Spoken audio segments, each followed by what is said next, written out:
എല്ലാവർക്കും business regulation സബ്ജക്റ്റിൻ്റെ പുതിയൊരു വീഡിയോയിലേക്ക് സ്വാഗതം. നമ്മൾ ഇന്ന് ഡിസ്കസ് ചെയ്യുന്നത് മൊഡ്യൂൾ 2 എസ് എ ടോപ്പിക്സ് ആണ്. മൊഡ്യൂൾ 2 എസ് എ ആയിട്ട് ചോദിക്കാൻ സാധ്യതയുള്ള ഇമ്പോർട്ടൻ്റ് ആയിട്ടുള്ള topic explain rights of surety, distinguish indemnity and guarantee, what are the duties and rights of bailor and bailee, what are the duties and rights of agent, what are the duties and rights of pawnor and pawnee, explain termination of agency contract. ഈ മൊഡ്യൂളിൽ നിന്ന് കഴിഞ്ഞ കുറേ വർഷങ്ങളായിട്ട് ചോദിച്ചിട്ടുള്ള S A topics ഇതാണ്. അപ്പോൾ ഈ മൊഡ്യൂളൊക്കെ ഡീറ്റെയിൽഡ് ആയിട്ട് പഠിക്കുക. കൂടുതൽ ക്വസ്റ്റ്യൻ ഉണ്ടാവാറ് സാധാരണയായിട്ട് മൊഡ്യൂൾ 1, 2 എന്നാണ്. അപ്പോൾ നമുക്ക് ആദ്യത്തെ എസ് എ ടോപ്പിക് നോക്കാം. Explain rights and duties of surety. ഷുവർട്ടിയുടെ റൈറ്റ്സ് ആണ് ഇതിൽ ചോദിക്കുക. റൈറ്റ് എഗെയിൻസ്റ്റ് പ്രിൻസിപ്പൽ ഉണ്ട്, റൈറ്റ് എഗെയിൻസ്റ്റ് ക്രെഡിറ്റർ ഉണ്ട്, റൈറ്റ് എഗെയിൻസ്റ്റ് കോ ഷുവർട്ടി ഉണ്ട്.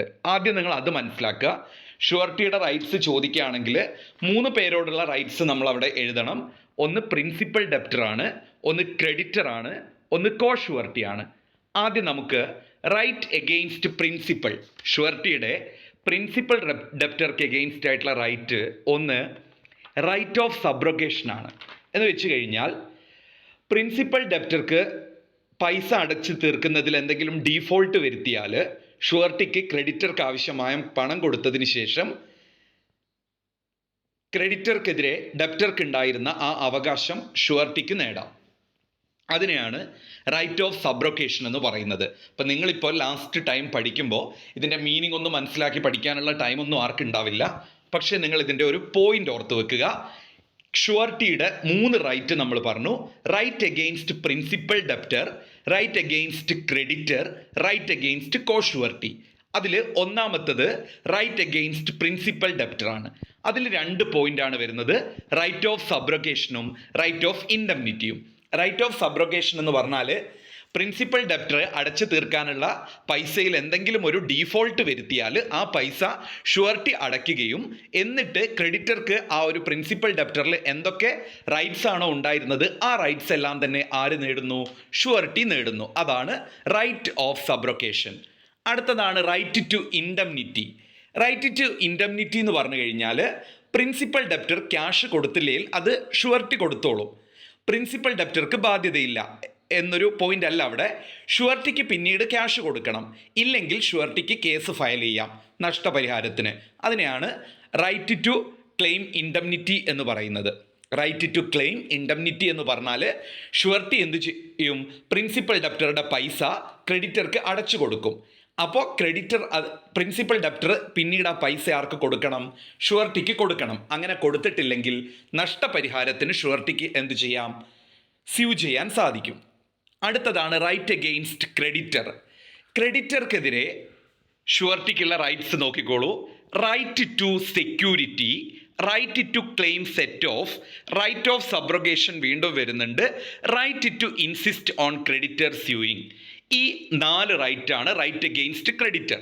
പോയിന്റ്സ് മാത്രം ഓർത്ത് വെക്കുക. ഇപ്പം നിങ്ങൾ പരീക്ഷയ്ക്ക് ഇതിന് എക്സ്പ്ലനേഷൻ കൂടെ കൊടുക്കണം എസ് എ ആണെങ്കിൽ. റൈറ്റ് ടു സെക്യൂരിറ്റി, ആ ഒരു റൈറ്റ് ടു സെക്യൂരിറ്റി എന്ന് പറഞ്ഞു കഴിഞ്ഞാൽ പ്രിൻസിപ്പൽ ഡെപ്റ്റർക്കെതിരെ ക്രെഡിറ്റർക്ക് ഉണ്ടായിരുന്ന എല്ലാ സെക്യൂരിറ്റീസും അതുമായിട്ട് ബന്ധപ്പെട്ട എല്ലാ ബെനിഫിറ്റ്സും ആർക്കുണ്ടായിരിക്കും? ഷുവർട്ടിക്ക് ഉണ്ടായിരിക്കും എന്നാണ് പറയുന്നത്. Right to claim set off, അതായത് പ്രിൻസിപ്പൽ ഡെപ്റ്റർക്ക് ആ ക്രെഡിറ്ററുമായിട്ടുള്ള ആ ഒരു ഡീലിങ്സ് സെറ്റ് ഓഫ് ചെയ്യാൻ സാധിക്കും. പിന്നെ നേരത്തെ പറഞ്ഞ റൈറ്റ് ഓഫ് സബ്രോഗേഷൻ ഉണ്ട്, right to insist on the creditor suing. അതിന് പകരം നിങ്ങൾക്ക് റൈറ്റ് ടു റിഡക്ഷൻ എന്നും വേണമെങ്കിൽ പഠിച്ചാൽ മതി. റൈറ്റ് ടു റിഡക്ഷൻ പഠിച്ചാൽ മതി. അപ്പോൾ റൈറ്റ് ടു സെക്യൂരിറ്റിയും റൈറ്റ് ടു ക്ലെയിം സെറ്റ് ഓഫും റൈറ്റ് ഓഫ് സബ്രോഗേഷനും റൈറ്റ് ടു റിഡക്ഷനും ഓർത്ത് വെക്കുക. ഇനി right against co surety. Co ഷുവർട്ടിയുമായിട്ടുള്ള 3 റൈറ്റ്സ് ആണുള്ളത്. Right to claim contribution, right to release of co surety, right to benefits of securities. അപ്പം ഇത്രയുമാണ് നമുക്ക് ഈ ഒരു റൈറ്റ്സ് ഓഫ് ഷുവർട്ടിയിൽ പറയാനുള്ളത്. ഒന്നും കൂടെ ഞാനത് ജസ്റ്റ് ചുരുക്കിയിട്ട് പറഞ്ഞു തരാം. റൈറ്റ് എഗെയിൻസ്റ്റ് പ്രിൻസിപ്പൽ എന്ന് പറയുമ്പോൾ നിങ്ങൾക്ക് ഓർമ്മ വരേണ്ടത് റൈറ്റ് ഓഫ് സബ്രോഗേഷനും റൈറ്റ് ഓഫ് ഇൻഡംനിറ്റിയുമാണ്. റൈറ്റ് എഗെയിൻസ്റ്റ് ക്രെഡിറ്റർ പറയുമ്പോൾ സബ്രോഗേഷൻ ഉണ്ട്, സെക്യൂരിറ്റി ഉണ്ട്, ക്ലെയിം സെറ്റ് ഓഫ് ഉണ്ട്, റിഡക്ഷൻ ഉണ്ട്. കോ ഷുവർട്ടിക്കുള്ളത് claim contribution, release of co surety, benefit of securities. രണ്ടാമത്തെ എസ്സേ ആണ് explain the features of contract of guarantee. Contract of ഗ്യാരണ്ടിയുടെ ഫീച്ചേഴ്സ്. അപ്പോൾ ആദ്യം നമ്മൾ കോൺട്രാക്ട് ഓഫ് ഗ്യാരണ്ടിക്ക് ഒരു സിമ്പിൾ മീനിങ് എഴുതണം. അതിനുശേഷമാണ് ഫീച്ചേഴ്സ് അല്ലെങ്കിൽ നേച്ചർ എഴുതേണ്ടത്. കോൺട്രാക്ട് ഓഫ് ഗ്യാരണ്ടി എന്ന് പറഞ്ഞാൽ it is a contract to perform the promise perform ചെയ്യുകയാണ്, or discharge the liability of a third person in case of his default. അതായത് contract of guarantee എന്ന് പറഞ്ഞു കഴിഞ്ഞാൽ നമ്മൾ ഗ്യാരണ്ടി നിന്ന് കൊടുക്കുകയാണ്.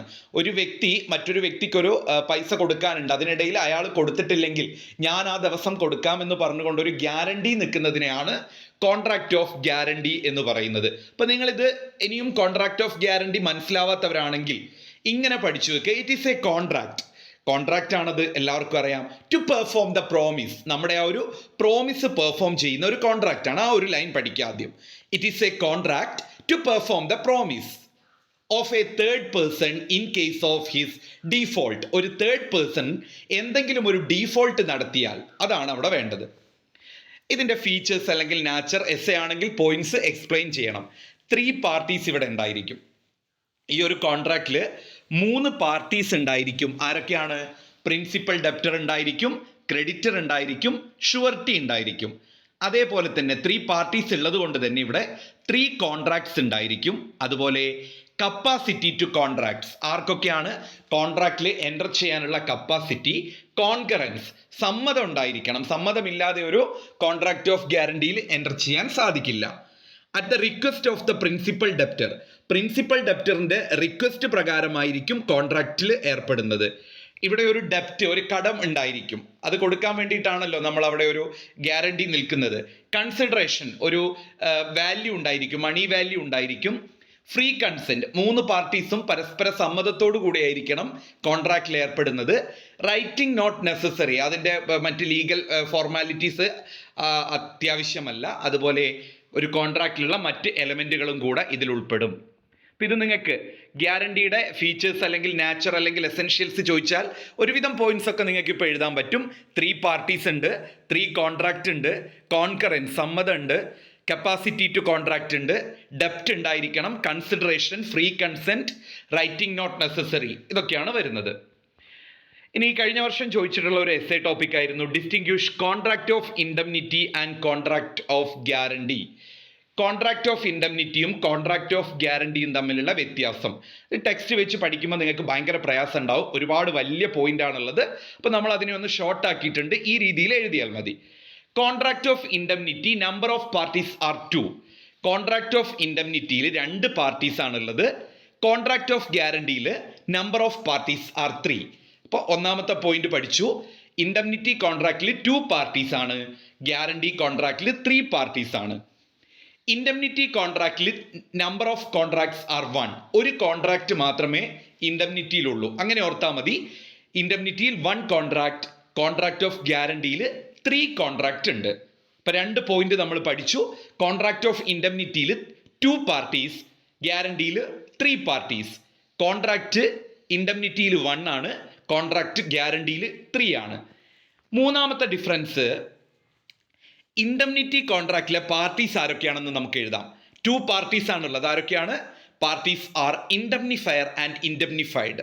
കോൺട്രാക്ട് ഓഫ് ഇൻഡംനിറ്റിയിലെ 2 പാർട്ടീസ് ഇൻഡംനിഫയറും ഇൻഡംനിഫൈഡുമാണ്. കോൺട്രാക്ട് ഓഫ് ഗ്യാരണ്ടിയിലെ 2 പാർട്ടീസ് പ്രിൻസിപ്പൽ ഡെപ്റ്ററും ക്രെഡിറ്ററും ഷുവർട്ടിയുമാണ്. 3 പോയിന്റ്സ് ക്ലിയർ ആയിട്ടുണ്ടാകും ഗ്യാരണ്ടിയും ഇൻഡംനിറ്റിയും തമ്മിലുള്ള. ദെൻ 4ാമത്തെ point, liability of indemnifier is primary and independent. ഇൻഡംനിഫയറുടെ ബാധ്യത എന്ന് പറയുന്നത് പ്രൈമറി ആണ്, ഇൻഡിപെൻഡൻ്റ് ആണ്. പക്ഷേ liability of surety is secondary and independent, secondary ആണ്. അപ്പോൾ ഇൻഡംനിഫയറുടെ ലാബിലിറ്റി പ്രൈമറി എന്ന് ഓർക്കുക. അതേപോലെ തന്നെ ഷുവർട്ടിയുടെ ലാബിലിറ്റി സെക്കൻഡറി ആണ്. 4 പോയിന്റ്സ് പഠിച്ചു. എസ്സേ ആവുമ്പോൾ 10 പോയിന്റ്സ് നിങ്ങൾ എഴുതണം. 5ാമത്തെ point, it is for reimbursement of loss reimburse ചെയ്യുന്നതാണ് എന്ത്? ഗ്യാരണ്ടി, ഇൻഡംനിറ്റി എന്ന് പറയുന്നത്. എന്നാൽ it is a security of the creditor. ക്രെഡിറ്റർക്ക് ഒരു സെക്യൂരിറ്റി ആയിട്ട്, നമ്മൾ അതിൻ്റെ മീനിങ്ങിൽ പറഞ്ഞിരുന്നു, ക്രെഡിറ്റർക്ക് ഒരു സെക്യൂരിറ്റി ആയിട്ട് നിന്ന് കൊടുക്കുന്നതാണ് ഇത് ഗ്യാരണ്ടി. അപ്പോൾ ഇൻഡംനിറ്റിയിൽ ഇങ്ങനെ ഓർത്ത് വെക്കുക, റീഇംബേഴ്സ്മെന്റ് ഓഫ് ലോസ് ആണ്, മറ്റിടത്തിൽ സെക്യൂരിറ്റി ആണ്. ദെൻ ഇന്ത്യൻ കോൺട്രാക്ട് ആക്ടിലെ section 124 defines contract of indemnity. Indian contract ആക്ടിലെ 124ാമത്തെ സെക്ഷനിലാണ് കോൺട്രാക്ട് ഓഫ് ഇൻഡംനിറ്റി പറയുന്നത്. ഇന്ത്യൻ കോൺട്രാക്ട് ആക്ടിലെ 126ാമത്തെ സെക്ഷനിലാണ് കോൺട്രാക്ട് ഓഫ് ഗ്യാരണ്ടി. ഇതൊക്കെ എല്ലാവർക്കും പഠിക്കാം. 124ലാണ്, 126ലാണ്. Then it protect promisee from the loss. ഇൻഡംനിറ്റിയിൽ നഷ്ടത്തിൽ നിന്നും പ്രോമിസിനെ പ്രൊട്ടക്ട് ചെയ്യുന്നുണ്ട്. പക്ഷേ ഗ്യാരണ്ടിയിൽ എങ്ങനെയാണ്? It is for the surety of the creditor. അതിന് പകരം നിങ്ങൾക്ക് ഇങ്ങനെ എഴുതിയാൽ മതി, it is a security for creditor എന്ന് ചുരുക്കി എഴുതിയാൽ മതി. ഓക്കെ, അപ്പോൾ it protect promisee from the loss, it protect creditor.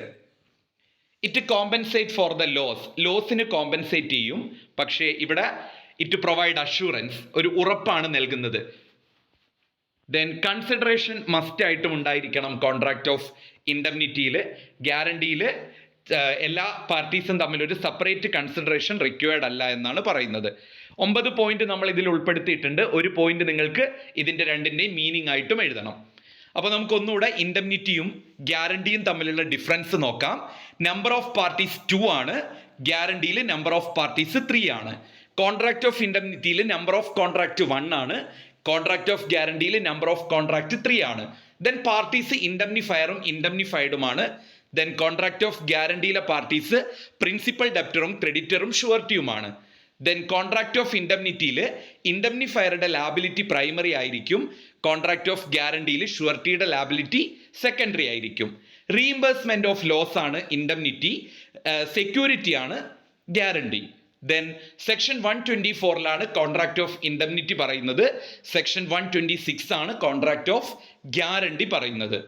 Then പ്രോമിസിനെ ലോസിൽ നിന്ന് പ്രൊട്ടക്ട് ചെയ്യുന്നു, ഒരു സെക്യൂരിറ്റി ഉറപ്പുവരുത്തുകയാണ് ഗ്യാരണ്ടിയിൽ. ഈ പോയിന്റ്സ് നിങ്ങൾ പഠിച്ചു വെക്കുക. ഇനി ഏതെങ്കിലും മൊഡ്യൂളിൻ്റെ ക്ലാസ് ആവശ്യമാണെങ്കിൽ നിങ്ങൾ ജസ്റ്റ് പെട്ടെന്ന് തന്നെ കമൻറ്റ് ചെയ്യുക. സമയം കുറവാണ്, നാളെ ഉച്ചയ്ക്ക് ശേഷമാണ് നിങ്ങൾക്ക് എക്സാം. എല്ലാവരും ബിസിനസ് റെഗുലേഷൻ്റെ എക്സാം അടിപൊളിയായിട്ട് എഴുതണം. കാരണം ഒരുപാട് ടോപ്പിക്സ് നമ്മൾ ഡിസ്കസ് ചെയ്തിട്ടുണ്ട്. നമ്മൾ പറഞ്ഞിട്ടുള്ള എസ്സേയും ഷോർട്ട് എസ്സേയും 2 മാർക്കും എല്ലാ കാര്യങ്ങളും നന്നായിട്ട് പഠിക്കുക. നല്ല ധൈര്യമായിട്ട് പോയിട്ട് എക്സാം എഴുതുക. പലർക്കും ഈ ഒരു സബ്ജക്റ്റിൻ്റെ എക്സാം എഴുതാൻ ഭയങ്കര ടെൻഷനുണ്ട്. അത്തരം ടെൻഷൻസ് ഒന്നും വേണ്ട. നല്ല ധൈര്യമായിട്ട് പോയിട്ട് എല്ലാവരും എക്സാം എഴുതുക. All the best. Thank you.